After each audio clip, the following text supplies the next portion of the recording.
자, 이 북나무는 산비탈의 양지 바른 곳에 잘 자라며 쉽게 볼 수 있는 나무입니다.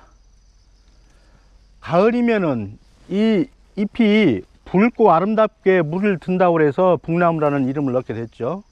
자, 특징을 하나씩 살펴보기로 하겠습니다.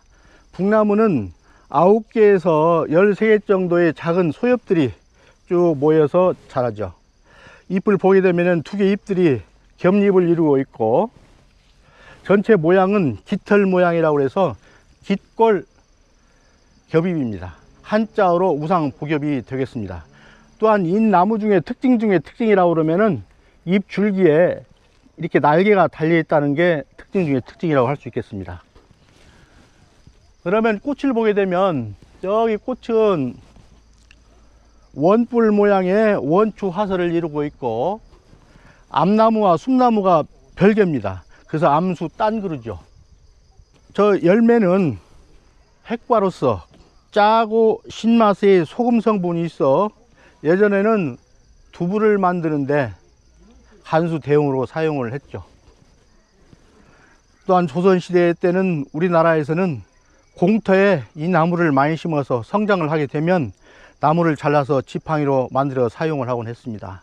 특히 불교에서는 이 나무를 호마목이라고 해서 귀신으로부터, 마귀로부터 보호를 받을 수 있다는 그런 믿음 때문에 스님들은 이 나무를 많이 심어 지팡이로 만들어 사용을 했고, 일본에서는 금강장이라 해요. 사람이 죽게 되면 관에 이 나무로 만든 지팡이를 넣어 화장을 시키고, 화장을 하고 난 뒤에는 다시 이 나무로 만든 도구로 뼈를 수술했다고 합니다. 이렇게 우리 민가에서는 많이 사용을 했던 그런 나무입니다. 그러나 이 나무를 설명하면서 우리가 간과할 수 없는 아주 중요한 팩트가 하나 있어요. 오배자라는 겁니다. 오배자는 다섯 오자에다가 곱배자에다 아들 자자, 뭔가 5배로 크게 부풀어진다는 그런 의미가 되겠습니다. 오배자라는 것은 오배자 진딧물의 충령, 다시 말해서 혹같이 생긴 집이에요. 근데 오배자 진딧물은 잎에 희생을 하게 되는데, 잎에 상처를 내서 거기에 즙을 빨아먹고 거기에 알을 낳게 되는데 단위생식을 하는 거죠. 다시 말해서 암수 짝짓기를 하지 않고 암컷이 알을 낳는다는 겁니다.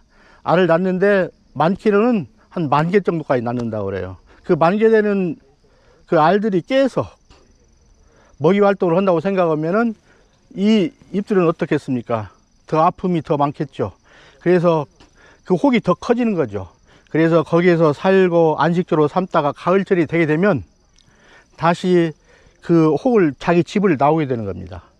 나오게 돼서 떠나가는데, 그때 사람들은 떠나기 전에 그 오배자 혹, 오배자 집을 채취를 해서 삶아서 말려서 그것을 천연 염료로, 잉크 원료로 이렇게 사용을 했답니다.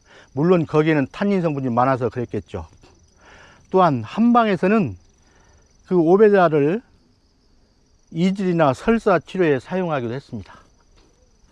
자, 이 정도면 됐나요? 어떤 부족한 게 있습니까?